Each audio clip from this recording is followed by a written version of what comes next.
friend Greg. My friend Greg is hanging out with me. Hello, welcome. How you doing? I'm good, man. Thank you for having me. That was a massive intro, dude. Thank you. I've never felt so welcomed anywhere. That was great. Well, that's mainly the first point I want to make to you. I want to make sure that I let you know that you should feel nothing but safe and welcome and free and unjudged and pretty much able to say or do anything you want to do and not feel like I'm going to shame you for it in any way. Oh, hell yeah. Now I'm scared of what you're going to ask me. That usually that's followed by like, you're going to do that stuff. But hey, that being said, yeah, exactly. With that being said, what is the weirdest porno you watch? The weirdest. LOL. No, I'm kidding. You don't have to answer that. I was going to answer it. I was just kidding.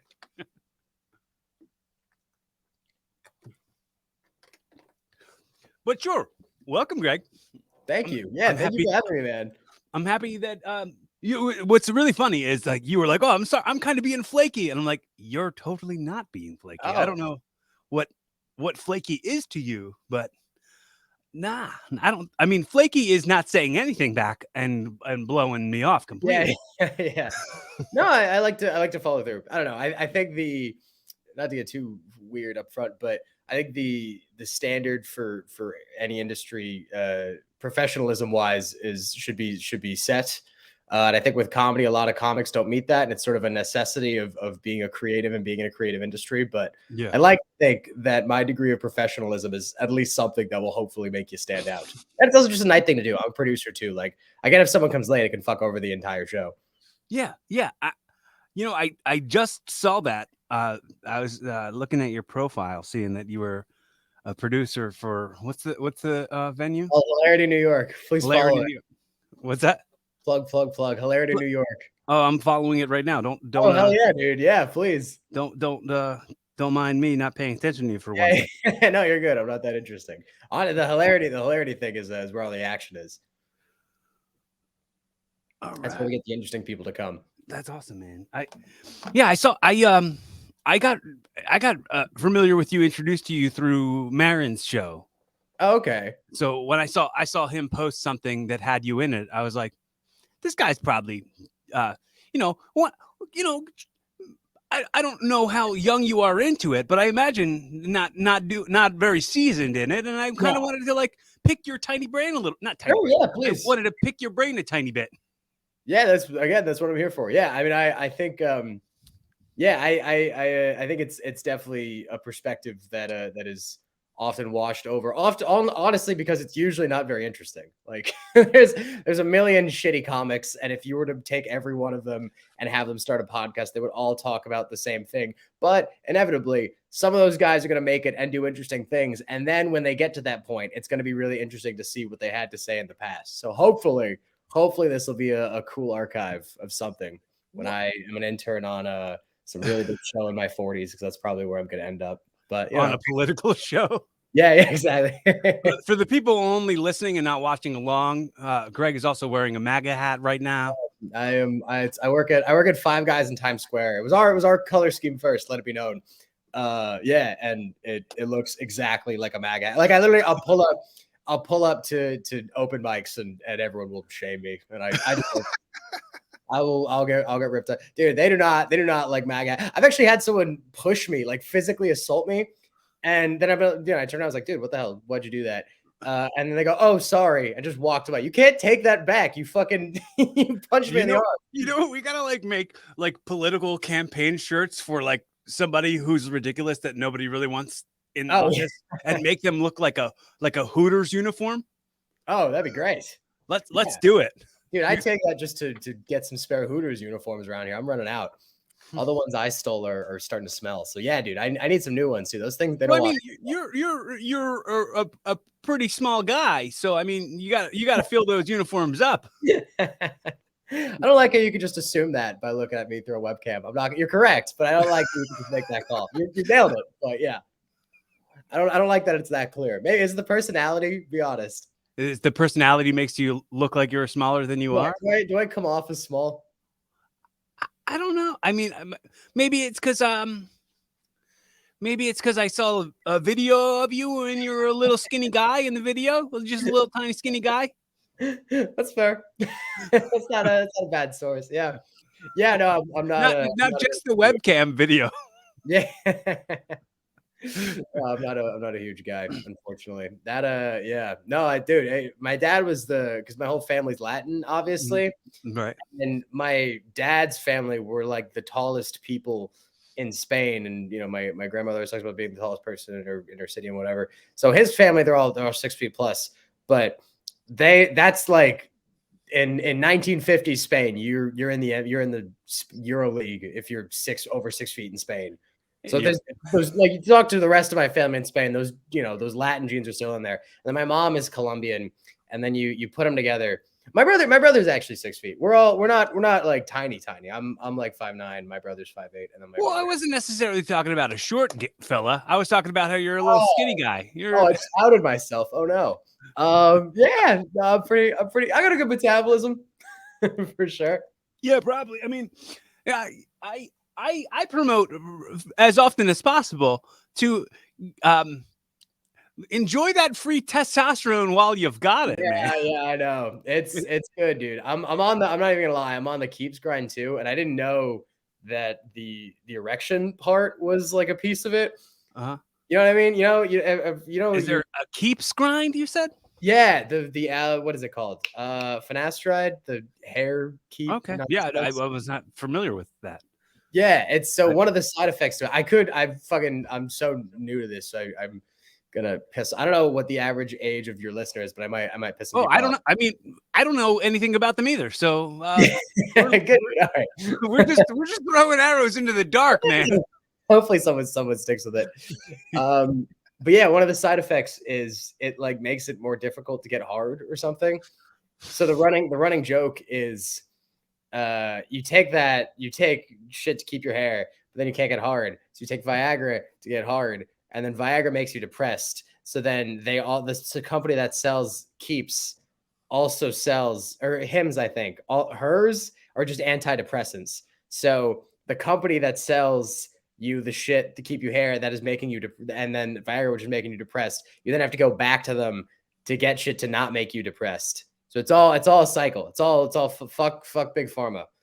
I'll make that What statement. prompted you to decide to be on that? Does like hair loss run in your family or No, not something? at all. Honestly, I still got my hair, but no, my hairline was going back a bit, Oh, and you were just paranoid about your hairline well, going a back. little bit, yeah. But everyone Oh, everyone says if you don't stretch I think your it's so easy to get inside of that. Like, oh, look how far back it's going. Like, exactly. and Everyone knows. it's still there. Like, it's I like know, yeah, I know. it's gonna go back a little bit further as you age, but For sure. No, you're it's stuck you're here forever. I know what you mean. what's that? It's stuck here forever. I don't know what you mean. I'm gonna be beautiful for the rest of my life. I'm gonna I'm gonna be 95 years old looking like I'm 20. Yeah, exactly. Remember the Bill Burr bit when he's like he's like, oh, do I look good? And he's like, no, you look weird. Yeah. Yeah. Talk Wow. about plastic surgeries. And he's like, oh, you he's like, you look like a 20-something lizard or something. Oh, yeah, yeah, yeah. Yeah, my There's no buddy my buddy problem with being 58 and looking 58. Harold my buddy Harold has a really good bit on it. That's I mean, the premise is that like all old women care about is looking hot, which is so stupid because it's the one thing you can't do. Like, Mhm. learn to read, write a book. Your mind's there, but you're never gonna be hot. I'll tell you that straight up. Just go to the park and ask a little kid to teach you how to ride a skateboard. Yeah, If you can ride a skateboard and you're 58, you're fucking rad. do an ultra marathon, dude. Apparently old people are conquering it. Start running and then be in a commercial in 20 years. There's oh man, yeah. It's all fucked. I was thinking about this. I don't know if it was for a bit or something. When do you think is the oldest age? When do you think is the age where we can objectively say you're not hot? You know what I mean? Because body positivity, you're like, oh, everyone's beautiful forever. But But I think we can all agree that a 118-year-old woman is fucking gross. Like no one considers that hot in any way. Right? Am I crazy? Yeah, it'd be strange to try to gather up information, maybe take a survey, Yeah, and like exactly. what age is it okay to say that somebody who's not hot anymore because they're old? Yeah. What age is it okay for you to say that? Yeah. It's like we're overcorrecting a little bit in not telling people who like don't need to look the way they currently look. It's okay. I should not get an erection if you shit your pants. I like that. There's a line there. You know what I mean? Yeah. I don't know. I think we as a society need to decide where that place is. I just hope I know people that want to look hot that are older than that, because then you can empirically be like, no, you're gross. You know? Can you imagine? Like, think about when there's like little kids around, and then they have boogies hanging out of their nose, and then a parent goes and puts the tissue on their face and like wipes the stuff, and then goes blow. Like, imagine an adult just walking around with boogies hanging out of their nose, and then be like, "No, they look good. Keep it. Oh yeah, you do your thing, girl." Yeah, exactly. Wheeling her around wherever. She's got a cucked husband who's just has to pretend he's into that. Yeah, man. Man, She's boogylicious, man. I'm into boogers, dude. What do you? Yeah, it's totally normal. I don't think you're ready. Options? This is my type. Do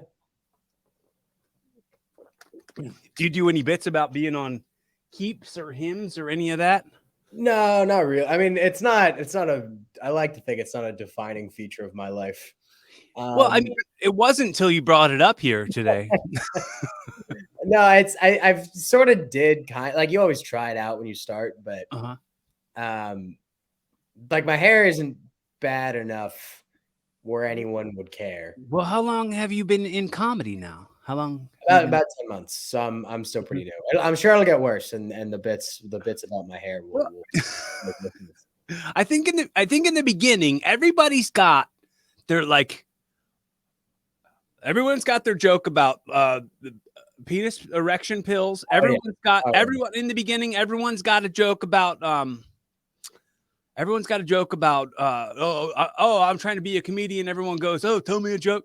Everybody has a joke, has those hacky premises are just sort of like almost like when you're new to playing a video game and you get like the beginner's tools, beginner's weapons. The beginner's weapons are jokes about erection pills and stuff about you're a comedian, tell me a joke, blah blah blah. Like dude, I'm feeling more like a hack than ever because I don't have a joke on either of those that works consistently. Well, you might be immune. I'm not even bad with the hack material, I guess. You might be completely immune to that stuff. Yeah, dude. I'm just I'm starting from the top. I'll build my way for my 60 special. It'll all be erection pill material. I had an erection joke in the beginning, an erection pill joke. When I first started, I said there was a commercial for erection pills where they said, if you have an erection for more than 4 hours, you call your doctor, blah, blah, blah.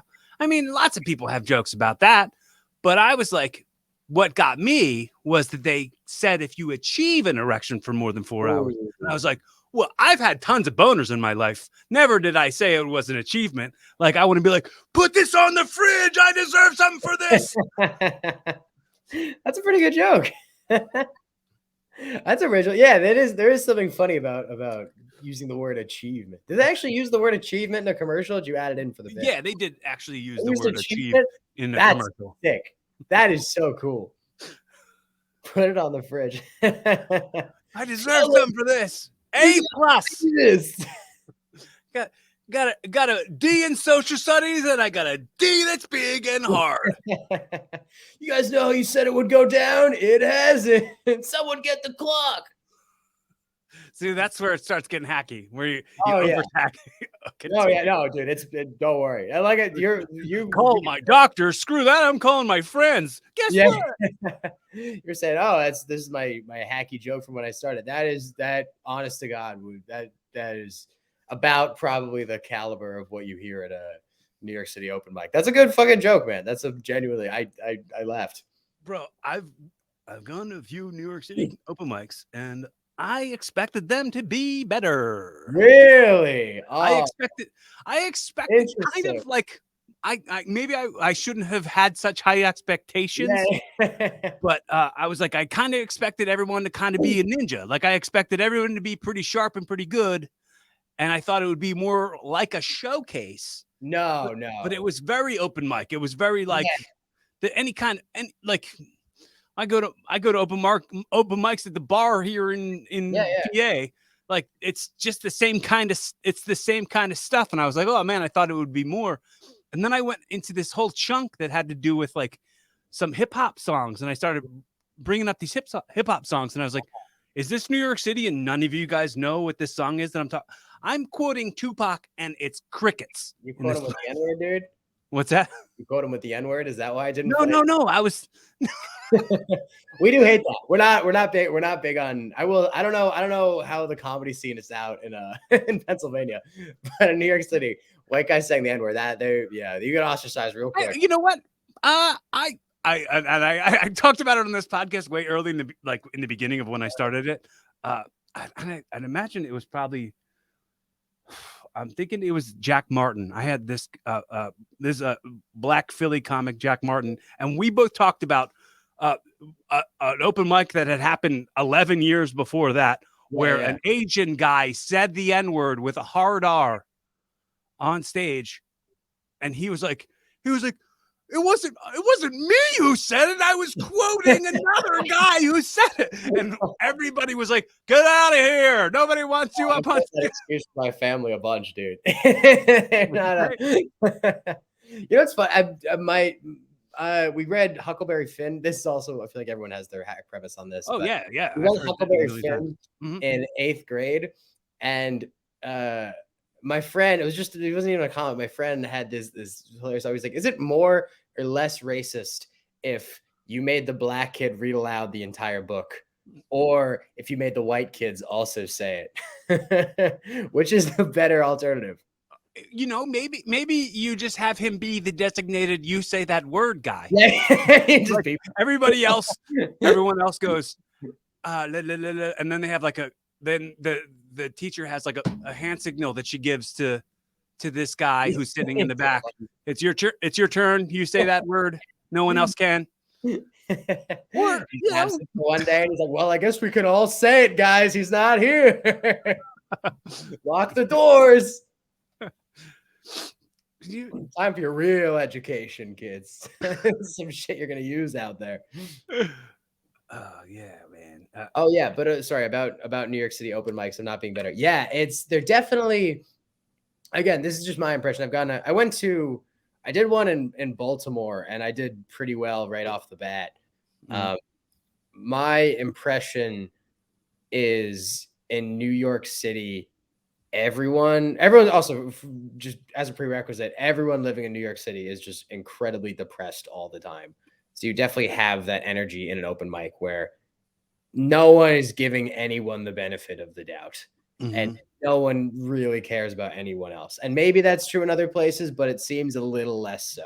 Like everyone's friendlier. And even in doing shit in Jersey, like everyone already knows each other. So you're kind of listening to your friends and rooting for them. A lot of people are drinking, and that doesn't really happen at New York City open mics. Here it's very, very like stern, prove it to me, blah, blah, blah, blah, blah. Which is like incredibly depressing for sure, especially coming from anywhere else. Being a comic and doing comedy is already so depressing. Oh yeah, yeah. But I've made this joke on stage maybe once or twice. Sure. But you remember in any movie growing up where there was a bully and then like some kid was like, we got to stand up to this bully. And he gathers all his friends around and they go, hey, man, you can't talk to us like that anymore. I'm going to stop you. And then the bully says, yeah, you and what army? Me and these guys. And then you turn around and nobody's there. That's how I feel when I'm on stage bombing. Really? Like Anywhere that, just in that New York? exact feeling when you're like, you and what army? Me and these guys. Yeah, fellas, come on, help me out here. Right. Oh, dude, I'm not even gonna lie. I like you. If you're bombing on stage, I'm letting you die. I'm so might makes right when it comes to. It's also because I think it's because I had like last night I ate my own cock at a bar in Harlem, and I tried. Did you get applause for that? What's up? Did you get applause for that? No, I wish, dude. Honestly, if I did that straight up, it would have been better. But I had some. There was someone in my school, like the first person in my school came out as trans. It was a New York City public school, so I'm like, oh, okay, this will be some relatable stuff for you know an audience in New York City. And the punchline, or one of the punchlines, essentially the point of it was like ninth graders like we all love you, but what the fuck is trans? We're in ninth grade. We have no concept of what this is. And that just premise, it was like a 1:10 story, zero laughter, just all confusion. It was even worse because the story itself was kind of engaging. So you felt the whole room locked in on you, and you're like, all right, I gotta deliver some kind of punchline with this. Everything I did tanked. It all fucking bombed. But what killed it for me was one of my comics on the side went wah wah like that, which we've all done, and it's funny. But just let me die up there. It's fine. I don't need the pity. And I'll apply this even in regular everyday life. If you bumps or wah me, it is the worst heckle, and I automatically go, you don't get me, and we're not friends. But that's fucking funny though. As an asshole heckle, that's actually hilarious. It's like, if you bumps me or if you wah me, like, don't ever expect me to invite you to anything ever again. You're off the pod. You're not going to be interviewed on my podcast. You're not going to get any of this free press. You can't have any free lunch. Get out of my face. Get out of my life. You're never getting booked on anything. I'm on it. Right. We've all thought that for sure. We've all been on stage and are like, you'll regret you'll regret that sneer you gave me at the end of my set or whatever horseshit petty thing.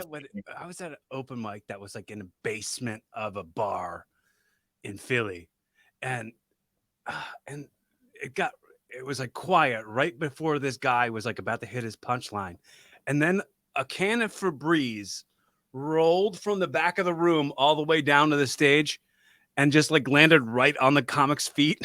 Right. He wasn't on stage. He was just sitting at the front of the basement. And he was like, that's perhaps the weirdest heckle I've ever received. Like, your joke really stinks. Here's some Febreze. That's fucking funny. That's an expensive heckle too. That's like $7 to fuck with someone. That's fun. That at least is creative. I will give. Well, I think it was an accident. I don't think anyone actually threw the Febreze at him. Here you go. Your jokes stink. Take some Febreze. If it was, that is a stroke of genius for sure. Dun, dun, dun, dun, dun. Yeah. Whatever the jingle for Febreze is. Oh, I don't even know, dude. I'm so inundated with stream services. I don't know anything about commercials. It sucks. That's such a generational thing. I don't know shit. What's your top streamed stuff? Top streamed stuff. My number 2 is probably for sure Netflix. I'm mostly YouTube, but I have premium, so I haven't seen an ad and like other than sports. But even then, I tune out. I write shit or I call someone or whatever. Yeah, I haven't seen an ad in forever. YouTube Premium, it's great.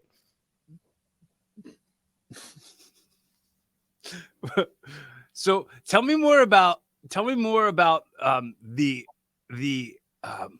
perceived entitlement of the Gen Z and how you receive that. Oh, do you mean in terms of comedy or just in general? Well, how it comes to comedy, and then when it comes to comedy writing, and like how it will get received. Interesting. I think in terms of comedy, I mean, there's so many facets. I think most of the shit that Gen Z gets is pretty well deserved, but I also don't necessarily think in broad strokes we're that Mm. different. Like every generation of comics has 50 million people who are whatever, mediocre. And they're all like, Right. why the fuck am I not getting club spots? That guy's getting club spots. And when it comes to Gen Z, it's the same. And I Mhm. think the stereotype is, oh, well, Gen Zers don't want to work for it. I don't think that's true. I think there are bad comics in every generation who didn't want to work for it. And they're still around and they're still not working for it. And they're still What- begging for every spots. every older generation says every brand new generation is entitled to shit. Oh, yeah, of course. The people who are talking and calling Gen Z people entitled. Think Yeah. about how entitled you were called. They were all Think- inside. Yeah. I yeah. will. I honestly, you know what? I'll switch around. I think Gen Zers um are less entitled in the sense that now in order to get into a lot of places, one of the prerequisites a lot of the time, even if it's unsaid, or maybe it just helps you a lot, is to have some form of online following. And that's a Right. whole separate career that you really have to do. Like a lot of the guys in the city, I'll shout them out. They don't give a fuck about me. But like Wolfgang Hunter and Tommy Bayer and my friend Momo, like these are all guys who are great comics, obviously, but now they have to put effort into making skits, and everyone sort of always did that. But for Mhm. them now, it's a sustainable form of income and popularity. Mhm. And that is what's getting them interviewed to do spots at clubs and whatever. But I will also say, obviously, you have a limited amount of time, and they're putting so much time into these skits. It becomes hard to keep doing stand up. Like you only have so many hours in the day, and you only have so many jokes you can write, especially if you want to make these skits as good as possible. So I don't know. I think in that sense, we are just by necessity, we're a little less entitled in that I hyper specific facet. myself, I was doing sketches before I ever did stand up. I would say Sure. that I think that um like I'd always have to think of what would work as a sketch and what would work as a comedy, like a on stage thing after I became like doing stand up. Yeah, yeah, yeah. If I think of ideas, I go, "Oh, do I make that a sketch or is that something I do on stage?" And why was I so limited? I'd be like, "Oh, well, that one has to absolutely go to that and not go to anything else." Interesting. Like it's so funny to think about it now and be like, I could have made a joke out of that. I could Yeah. have, like Huh. not everybody who's seeing me do stand up has also seen my YouTube channel, has also decided they've been following me for a long time. Really Somebody- nice if I could get this racial joke out in front of no actual minorities and just the camera. How can I find a medium where where that I could pull it off and people could see it? Yeah, well, we've all been there, of course. that might be the key to getting a viral thing. Is Yeah. just just be a open mic or go on too far. Oh yeah. Oh my God. You know what's funny though about New York is there aren't too many of those actually relative to what I've seen in other places. Too many of what's. Too many like open micers, too edgy for you. That sort of shit. Like that Yeah. doesn't really happen that much here. Just because such an unfriendly scene that if you suck and are kind of an edgelord, like it's gonna be miserable for you. Well, I Everyone's always gonna hate you. You're gonna get killed. Like no one's gonna. Yeah, no one's having fun in the first place. living in New York City already sucks, and you already are so broke because everything's so Oh yeah, expensive. for sure. So trying to make it as a comic, you maybe don't want to be too edgy and then blacklist yourself. Oh yeah, of course. And also, again, the reality is demographically in New York City, you're gonna have an audience of like 1/3 Brooklyn girls or whatever fucking blue hair cliche you want to call it. But that's just demographically who's gonna come to a lot of these shows.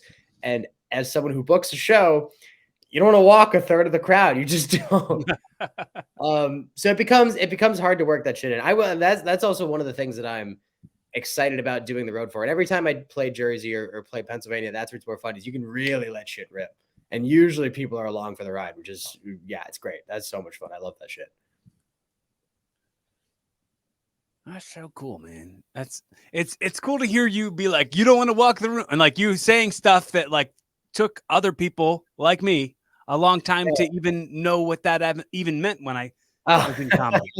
Don't worry, I found it out the hard way. People let me know what walking the room meant. Hey, you see how everyone got up and left when you told that joke? Yeah, that's what walking the room is. Stop walking the room. Oh, it happened twice in a row. It's probably when everyone leaves when I get on stage. I thought everybody just had to all go to the bathroom at once. I didn't know they were leaving. Exactly. That's why they called me a shit comic. That was the worst joke I've ever made in my entire fucking life. I thought about it too. I didn't even maybe it was a piss poor joke. I'm sorry to devolve your podcast, but I'm sure it was a respectable platform before I got here. Probably. Yeah, probably. You've walked the pod. Right. Yeah, exactly. Now I'm in it. So I think, I don't know for sure, but I think, have you done a lot of interviews? Have you been on a lot of podcasts? No, this is like the first podcast I've ever done. I did a radio show in June of last year, and that's it. And that's it. Because I don't have any time. Because I'm doing school, I do Five Guys, and then obviously stand up. So no, I haven't really. Nah, I'm blue. So let's pretend you get interviewed all the time. Sure, yeah, of course. You get interviewed constantly. People are always asking you questions. Of course they are. What's one question that you've never been asked that you've always wanted to be asked? One question I've never been asked, I've wanted to be asked. I don't know. That's a tough one. How did you become such an amazing comic, and how could I be like you? I would say that's probably the first question that I would like people to ask me often. That's a tough one to answer, isn't it? Usually after shows, yeah. And I'd probably spit on them a little bit. I'd rub it in, and I'd say some people are just born with it. And then their eyes would glow a little bit, and they would just accept the fact that they're mediocre. But the fact they got to be around me for a period of time, that like made their life, So I want that. I want that every night, preferably in a different city and with cameras around. Dude, you're a heel. You're a heel. Yeah, no, I'm a piece of. I mean, yeah, I'm in a borderline MAGA hat. And am a comedy nepotism baby. So I've already accepted that everyone's going to hate me, and I think I'm going to embrace it. I'm going to whatever. Well, I imagine most people are just going to be jealous right off the bat, like, and not even give you a chance, and that's going to suck.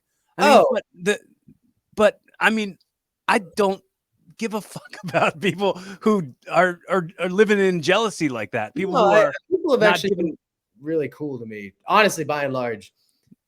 No, I think also, like, I mean, maybe it works this way. I don't know, but you can't, like, I can't walk to stand up New York and just get a club spot or wherever.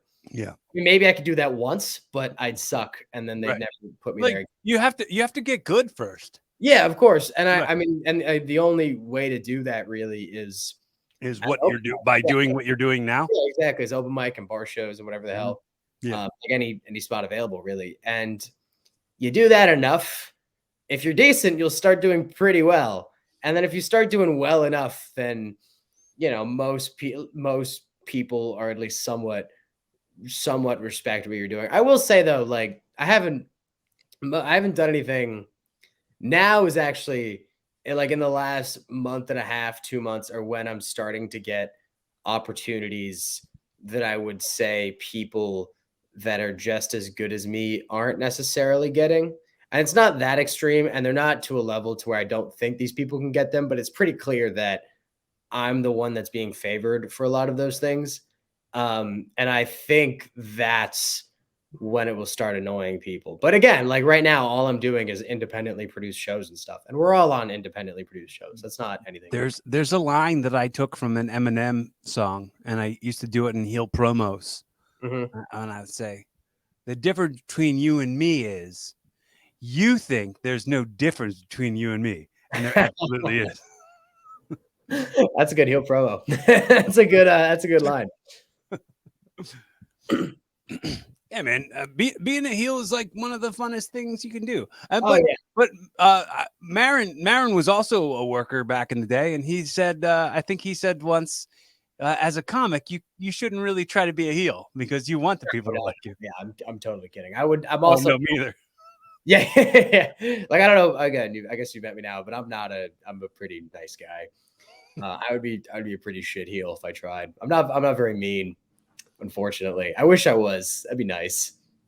You know what? That's what I think what prevented me from wanting to do the roast battles for so long. Oh yeah. That I don't think I'm mean enough for it. Oh, but yeah. I could be a heel. I could be a bad guy wrestler, but I can't be That seems fun because heel is you're just, I mean, I'm not a big wrestling guy if I'm honest, but it just seems like you're so cartoonishly evil that I don't want to say no one takes it seriously, but they know that you're kind of playing a character. I'd imagine, right? Well, I mean, some people, there's got to be an amount of suspending your disbelief. All right, fair enough. And I would have to say, I'm not sure. I'm sure since you're not a wrestling person, you don't know what kayfabe is. I have no idea. Kayfabe is supposed to be like the word, like you keep in character and you. Oh yeah. It's kind of like almost like the word means kind of like a magician's secrets. Right. No, it's like that for wrestlers as far as like protecting the work of the business. For sure, which has got to be psychologically awful. What's that? That's got to be psychologically so terrible that you always have to be either because there really are only like heroes and heels, right? Yeah, but like it's got to be awful if you're an asshole to have to be that all the time. Well, you see, the gimmick, the professional wrestling business has changed a lot, and kayfabe has died a long time ago. Okay, cool. So that's not really something that we do anymore. Okay, cool. But it's. I want to, in some parts, keep a level of it alive so that the believability of who I am and what I'm doing out there translates. So people can go like, okay, I want to come back here next month to watch that guy lose. I want to come back here next show and tell that guy, boo, you suck. You know what? Nobody gets to boo somebody in anywhere in life and tell them they suck. Besides at a wrestling show. Besides wrestling. I get the appeal for that for sure. That is, yeah. And no, I get like, I completely understand why people love watching heels and why heels love playing heels. And again, you're eliciting a very strong human emotion that, yeah, like you said, can't really be drawn out anywhere else. Except other, crazy fictional pieces of fiction, but those are also not live. Right. And yeah, and emotions are just, you experience things more when you're live. Like the best play ever is better than the best movie ever. Stand up live is way funnier than stand not live. Music live is more insane. So yeah, I'd imagine that sort of focused hatred has got to be so interesting to play around with. Yeah, I'm jealous of that for sure. That's so interesting to me. Well, don't be jealous of me, sir. Yeah, exactly. I got a couple years. I could do wrestling. You could be everything you want to be. Yeah. You don't have to see everything I am and be jealous of it. You can go ahead and be what it is you're going to be. You know what? I was going to actually abandon my entire life and start wrestling. But now that you told me I can actually do what I want instead of just striving to be you all the time, I think I'm going to actually I think I'm going to stick with comedy now. I think I'm not going to ditch it. I have a dad bod too. I don't know if anyone wants to see me wrestle. I have used to play sports in high school titties. You know what I mean? So me wrestling no one wants to see that.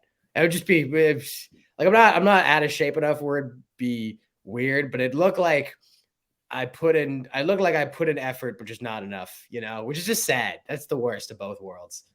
You know what? The clear line to define what a dad bod is and what it isn't is a quite a thin and strange line, right? Like, um,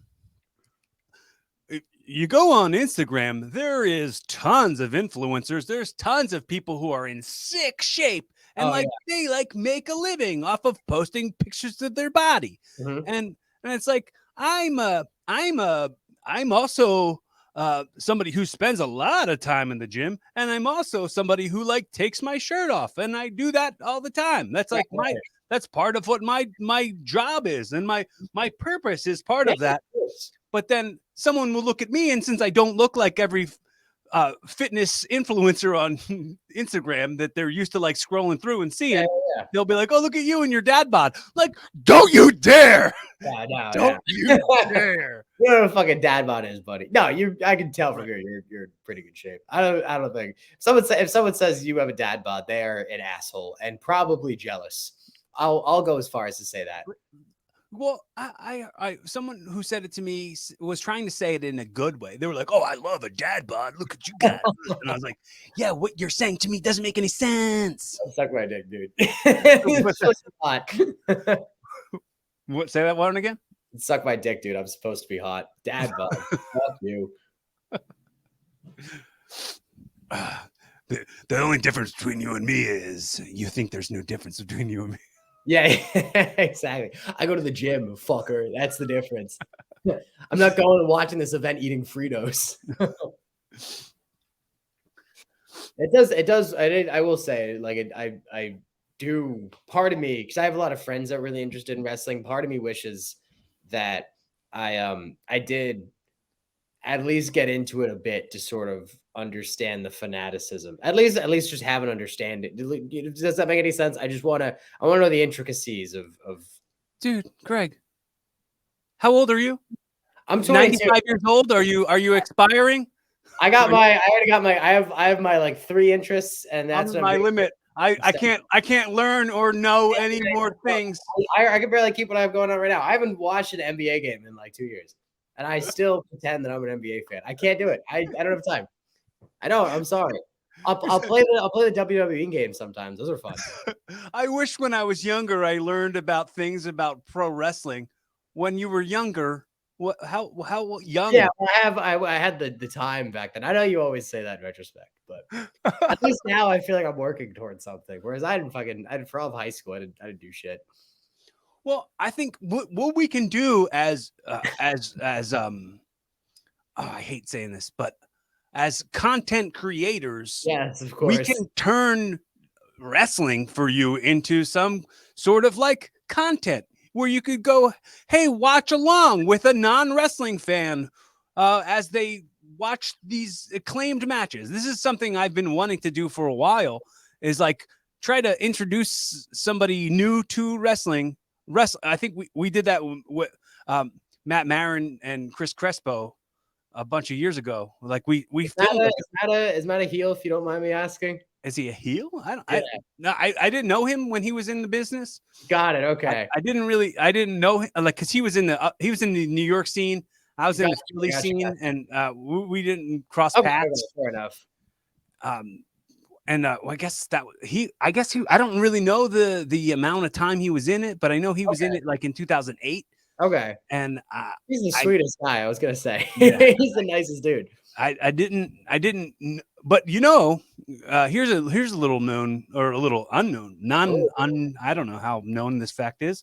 Okay. Matt Marin and myself, we both had the same brain surgery. We're both wrestling comedians who had the same brain surgery. Oh my God. You guys seem like you're going to go on like a mass shooting together. That's a horrific Oh my God. I'm scared of you guys now. I don't understand how mass shooting came out of your head. Honestly, you got me with comedian and brain surgery. The wrestling thing. The only reason I started with the wrestling thing was maybe the potential for concussion. That's it. CTE. That's it. That's CTE is it's very valid. That's the only the comedian that had. If you told me you were a comedian that had brain surgery, I was already there. That already took me over the line. But the wrestling thing is like, well, he's getting booed sometimes and might have CTE, so can't make it better. Well, I think I'll see if I can try to articulate this in a way that makes some sense. So, like, like how comedy is an art form, Sure. right? And you kind of structure it in a way where that this joke's gonna get this amount of laughs, and this story is gonna even them out a little bit more, and then they're gonna pop up a little bit more with this laugh, and then you're gonna pop them up a little bit more, and you're gonna take them on like an emotional journey. Yeah, of course. And pro wrestling's the same. Oh, I'm sure. Yeah. It's the same except for instead of getting a laugh for something, if I do get booed for something, like I welcome that boo. It's not like if somebody were to then boo me, I'd like lose my shit. Right. You asshole.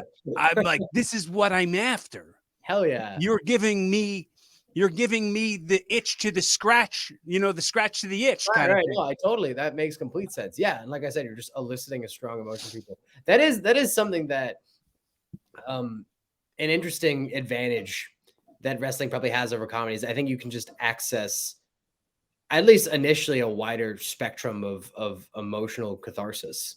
Because I mean, you can have people boo you, you could have people cheer for you, you could have people horrified that you're hurt or whatever. You could also, I'd imagine, you could be funny in the ring. Like I've seen some of those moves. Some of them there's some goofy moments just for the sake of it sometimes. Yeah. Yeah. That again, I totally see the appeal in that for sure. I would have to say the benefits of comedy over wrestling would be I get to keep all my clothes on. Yeah, that's nice. That's good. For that's a plus. That's a major plus. That's big. Yeah. I don't have to wear tights on stage. That's nice. Oh, you can though. You can. Perhaps I could. I've never. You could do it. I've never considered it. Not even once. Everyone's like, "Oh, do you wear your wrestling gear on stage?" No, I don't. Not at all. I'm not a wrestler when I'm up there. I'm a comedian when I'm up there. It's totally different. Just start doing this shit. Yeah, I'm doing Hulk Hogan poses. You start posing. Yeah, that's not how it goes. But yeah, also no one punches me when I'm on stage. That's a good thing. That's good. Yeah. I prefer to not get punched. And if somebody boos me, it's a different thing. If somebody boos me in the ring, I wanted that. If somebody boos me on stage doing comedy, I didn't want that. I don't think I've ever been booed by a majority of the crowd. I've told a joke. A heckle. I'm talking. I mean, a heckle and a boo are kind of the same. Yeah. I don't know if I've even had a crowd completely turn on me heckle wise. I've definitely bombed, but I don't think I've ever had it turn. I don't know. I think that would be so interesting. I want to get there. Are you one of those guys who has like lines prepared for if a heckler comes at you? No, not at all. I think I just wing it, honestly, at this point. Which usually has gone okay, but I'm sure I don't know. I'm definitely gonna meet I'm definitely gonna get there probably in the next 2 days. hopefully not in front of a tell. Oh, please. I've been so mean. I've been saying this thing, man, and what's really important to me is me having this platform. It's called Evolving with Cory Kastle because you're watching me grow from when I started this thing. I started this thing in 2017, and I'm gonna continue doing it till I'm not alive anymore. And if you lose me, any of the people who have been on the show can hear me on the record, kind of like if I'm not here anymore, if I pass or something, you can come back and hear me say like how excited I am to know you. And like now we can kind of be friends. And I want to extend to you how much I would be happy to be a resource for you in any way. If you ever feel like you need some, you need to talk about something, or if you want to like work on some jokes or something, and you think I could help you in any way, please don't ever hesitate to call me, dude. Yeah, thank you, man. And like I said, I'm in Pennsylvania twice a week, so I'd love to totally meet up and hang around there because I'm Oh yeah. usually booked in New York those days, but I Mhm. want to I want to try to stay up there a bit just to try to see some things. I don't know. I'd love to do a even like bar shows up there. Hell yeah, that sounds Yeah. great. Cool. Um, so with that being said, Sure. I'm going to give you the opportunity to, on the record, ask me anything, Excellent. or tell me anything that maybe on your mind that you want to think of, like an impression maybe that you've got, because we confession, we don't know each other until right now. This is the longest conversation we've ever had, but Yeah, I'm excited that this is the first conversation we've ever had, and we can check back up in a year and we sure. can be like, see where we've evolved from there to now. Oh man, I don't know. Do I have anything for you? Oh God, how long have you been doing comedy? Because you speak like a veteran. I have been probably I've been doing open mics, dude. I don't even like really all the way say like I'm a professional Yeah, comedian. Like yeah, yeah, of I, course. I've been paid to do comedy maybe 7 times. Hey, I beat you. And what's that? I beat you. I beat you.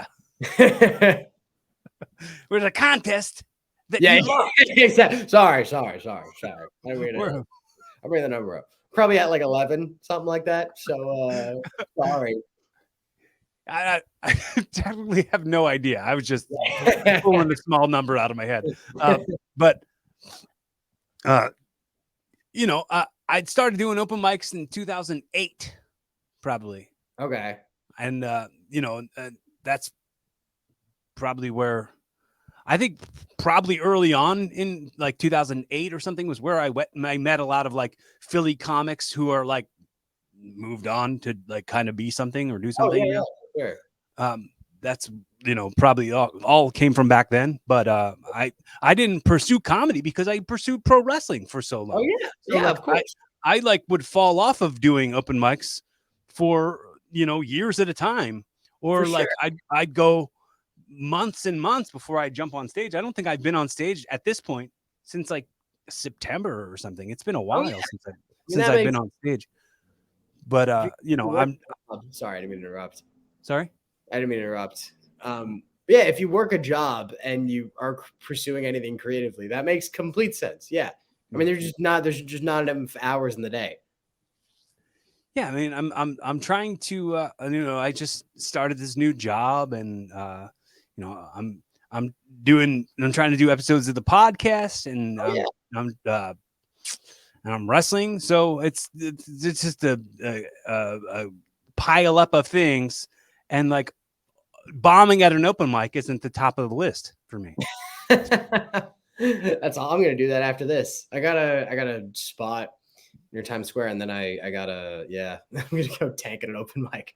Do you know what would be ideal for me? What would be Uh, ideal for you?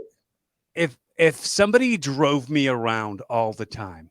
I am so, Ooh. like getting to mics is such a pain in my dick. Oh yeah, I, for yeah, like that the getting to and getting back from any like comedy thing is like one of my biggest problems. for sure. It's like 2 hours out of your day, easy. Yeah, the And it's travel, 2 hours where you're getting nothing done. right? And It's feeling productive for sure. And I can't write on the train or even in the car, wherever. Yeah, I right, totally that makes complete sense. yeah, it's like and dude, driving anywhere, even wrestling events, so like getting booked. If Mhm. like they book me and the shows are like recently, I've been doing shows that are in Delaware all the time. So Hey, I have that's to drive to Delaware, and like that's like the least. That's like my least favorite thing, especially all by myself. oh yeah, it always is too. Because you can't be like, hey, do you want to come watch me do the act you've seen me do before? Yeah. To a friend, like no one wants to do that. Yeah, Well, it's isolating for sure. I totally understand. Yeah, and I think that's also you hear all these repeat comics talk about how they're isolated on the road, And we hear that and we're like, dude, what the fuck? You're at a club every night. You're drinking, you're meeting people, but that's 3 hours out of a 2-day road trip. Really. The funny part about it is you kind of struggle on inside of the ego part of it. For sure. When you're in that room and you're doing comedy and people like showed up to watch you do comedy and they know who you are, for sure, your ego's going nuts while you're there. Yeah, and then you get paid and you go across the street to the pizza place and none of those people know who the fuck you are. Yes, and they don't give a shit. Yeah. I've again going back to college, I've realized that now. It's in the open mic scene now. Like, I'm friendly with everyone. I like to think to some extent people at least respect me to a degree as a comic. Obviously, varies depending on the person, but I know that to a point some people do. Yeah, and then I fucking go to school and I'm like, oh yeah, I'm just no one wants to talk to me. I'm not special. That's good. I think that especially for an industry like wrestling, I'd imagine you just want to be as big of a character as possible all the time. That seems you'd think it's funny. Like that's another thing. The same thing with comedy and wrestling was like, you go to a show. You go to a show, everybody's taking your picture, everybody's talking to you, everybody's asking you to sign stuff. Yeah. And then you go home and you walk through the mall, not a goddamn person knows who you are. Not like you go into the store, no, you're just some dude who's in the store. Fucking honestly good. Like, who the hell are we to be like, why are you not paying attention? No, we're not. Who the fuck cares? Like, why do I deserve? Theoretically, if my validation comes from the fact that I'm making you laugh and I haven't done that yet, or maybe I just wasn't that memorable, then who the fuck cares if you don't pay attention? I'm just another guy. You don't know that I could do this, or maybe you don't care, and you probably don't, and should. Good, you shouldn't. Who cares? Everybody's living their own life. They don't exactly. They don't need to. They don't need to hold your ladder up. Hold your own ladder up. Damn it. Yeah, exactly. We all have our own horseshit to worry about. Even today, like I work at fucking Five Guys, and I'll have comic friends who I'll have comic friends who are like, oh, dude, ditch work to whatever to report a podcast or something in the middle of the day. No, I have shit to do. I don't care. Do you prefer to get the Cajun fries at Five Guys? Oh yeah, Cajun slap. I'll put that on record. Yeah. Or do you take away from this? Cajun fries slap hard. Or do you get like Cajun fries every once in a while? No, I don't. I usually don't eat fries because they're bad for you. Not even occasionally. No, hey, some real wrestling comedy over here, huh? If you were to be really physical with it, if you could pose it, yeah, exactly. Like all I'm doing is showing you my armpit. Look, I put the shirt on 5 minutes ago. I think you maybe watched me put the shirt on, and I'm already sweating. Or was it wrestling? What's up? You go to the gym before this, or was it wrestling? No, I was at my day job, dude. Oh, nice, right. What do you do for your day job? I'm not gonna. I don't really want to talk too much into detail about it. I'll tell you what it is, but I'm not. I don't really want to jump into a whole lot of details about it. But I just I am training right now to be a family counselor at a cemetery. I'm not going to ask further. That's all you need to tell me. That's what I've been doing for the last month. You beat the shit out of people after they ask how their relatives. You say it could always be worse, and they're like, "Why?" And you break their legs, and you're like, "There you go." You see, see now grandma's dead, and you can't walk. life could always go downhill. I forget what happened in this movie, but this is a movie in the 90s with Damon Wayans was the star of it. Okay, it was called Major Pain. And he was like this drill sergeant for children. and at some point in the movie, a kid was crying, like he broke his nose or something, like he was bleeding from his nose. And he was like, "Let me see your hand." And the kid like put his hand up, and Damon Wayans broke his finger and was like, "Your nose doesn't hurt anymore, does it?" I would do that at the cemetery. Oh, your dad's dead, leg broke. Yeah, worried about that now, aren't you? See that you can fix, Daddy. He's not. He's done. Daddy's run his race. I have like this weird. I have this weird relationship with funerals and stuff. Okay. Not the kind of funerals that I have to attend as part of my job now, but I'm saying like as like a somebody I know's funeral. If I have to go to it, I have this weird part of like like where there's always like that line of people like family members who are at the casket. And you Yeah. have to like walk up and you have to like shake all their hand and you have to Yeah, like yeah, yeah. Of sorry course. for your loss shit. Very awkward. I Yeah. I'm not a subscriber to the like say the things you have to say when you have to say them. Like I don't say like congratulations to people. I don't say like happy birthday to people. I don't Seems like weird. I'm not I No, don't I'm feel cool. like I don't want to feel like I'm being fake. I don't want to be fake. Yeah, yeah, for sure. So I'll always like walk up to those lines and I'll say like, how's it going? Like, and I have a smile on my face. I'm like, clearly not good. My brother's in a box right here. Yeah, exactly. Well, sorry, I Other don't than know. that, how's the day job? Come on. Hey, hi, how's it going? Hey, so now the sun's up. Glass half full. Hey, good to meet you. High five. Yeah, exactly. That is, but I think people honestly appreciate that because the other shit feels fake. Like when people say, yeah, like you said, just tell the people you love the things you want to tell them now. Mhm. Like it's hard to and this is also the cynical comic part of me, but it's hard to sincerely introduce a lot of those concepts without making it sound forced. Like if one of my friends is like, "Hey man, like I love you." It depends on the friend, depends on the context. But if I did my show tonight and then one of my buddies came up to me after the show and said that, I'd probably be like, "Dude, what the fuck? What? Are you dying? What's wrong with you?" I think for the most part, man, I do that to my friends a lot, but I don't. I want to make sure it feels as real as Yeah, possible. yeah, yeah. Of course, Like I'm not a fucking sociopath, but like most of the time, like if I just have somebody in my thoughts and I'm thinking about them a lot, I can't ignore that. I'll have to okay. like make sure I message them or call them and say, "Hey, man, I'm thinking about you a lot. I don't know. I Nice. don't really know why that is, but like, here's all my light and love that you must have. You've got to have it." You're a better person than me. I'll be honest. What? We're not in a competition, Greg. I guess not, but if we were, you'd be winning. Thank you. Hypothetically, it's weird that I invented this competition and I'm losing. You would think I would come up with You're a really competition. putting the pathetic and hypothetic. Yeah, right, exactly. Exactly. Well, the minimum wage job helps. Really puts everything into shitty perspective. Well, Puts like, me what's minimum wage in New York?